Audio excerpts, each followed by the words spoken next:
Welcome dear friends, स्वागत है आपका मेरे इस यूट्यूब चैनल अभिषेक ट्रिक जी के।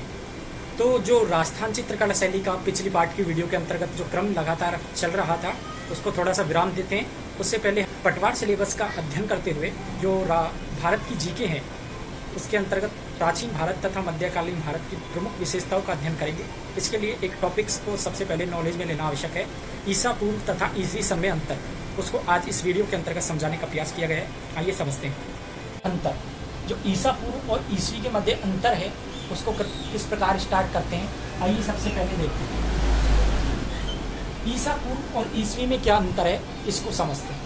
ईसा पूर्व क्या होता है और ईसवी क्या होता है, इसका निर्धारण ईसा मसीह के जन्म को आधार मानकर किया गया।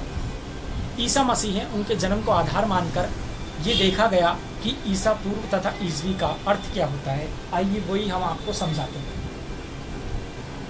ईसा मसीह का जो जन्म है उससे जो पूर्व है उस काल को कहा गया ईसा पूर्व। क्या कहा गया? ईसा पूर्व का काल। ठीक है। ईसा पूर्व को अंग्रेजी में बोलते हैं BCE।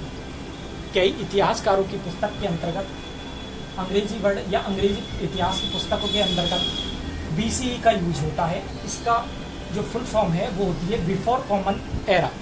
क्या फुल फॉर्म होती है? Before common era. ठीक है। और इसका अन्य अंग्रेजी नाम है बिफोर क्रिस्ट। बिफोर क्रिस्ट जो ईसाई धर्म के ईसाई के अनुयायी हैं उसे ईसा पूर्व को बिफोर क्रिस्ट बोलते हैं।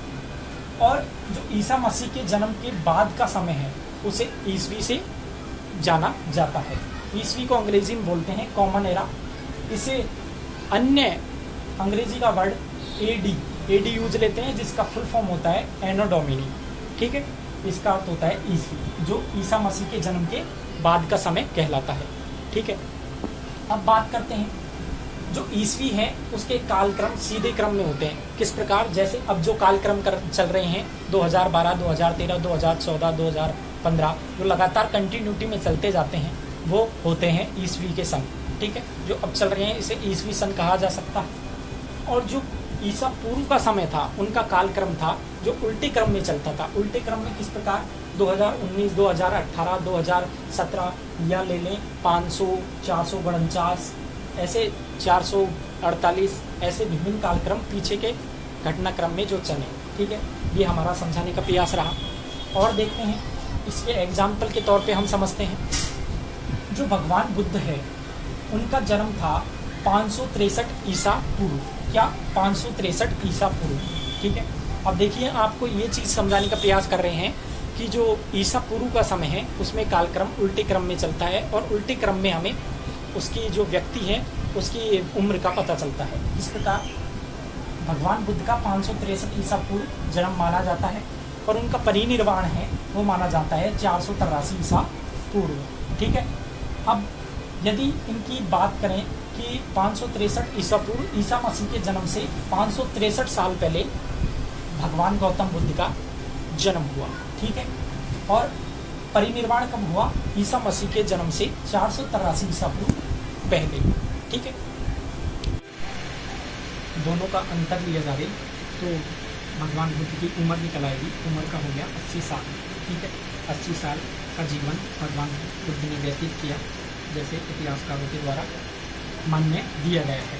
और जो बात करें कि जो अधिकतम अंक का वर्ष दिख रहा है वो प्राचीन समय को इंडिकेट कर रहा है और जो न्यूनतम अंक का वर्ष दिख रहा है वो आगे के समय को इंडिकेट करता है। लेकिन अब ईसवी में क्या बात होती है? ईसवी में बात होती है न्यूनतम होता है।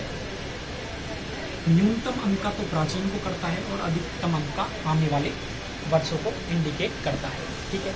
और जो ईसा पूर्व में है उन्हें समझिए, ईसा पूर्व में अधिकतम अंक है वो प्राचीन समय को और न्यूनतम अंक आने वाले समय को। ठीक है। और जबकि ईसवी में क्या बात होती है कि न्यूनतम अंक है वो क्या करता है? वो करता है प्राचीन समय को और अधिकतम अंक है वो अधिकतम आने वाले समय को इंडिकेट करता है।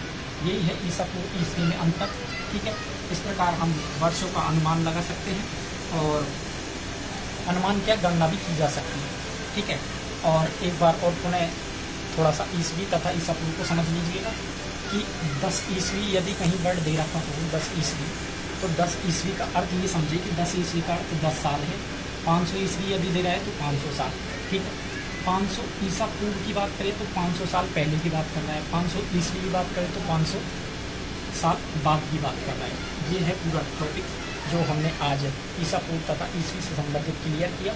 नेक्स्ट वीडियो के अंतर्गत हम प्राचीन भारत और मध्यकालीन भारत की प्रमुख विशेषताओं जो पटवार सिलेबस के अंतर्गत हैं उनका अध्ययन करेंगे, ठीक है। बड़ी ही शानदार ट्रिक्स के माध्यम से कैसी लगी ये ट्रिक्स कमेंट करना ना भूलें। अभी तक आपने मेरे इस चैनल को सब्सक्राइब नहीं किया है तो इसे सब्सक्राइब जरूर करें और शेयर करना ना भूलें।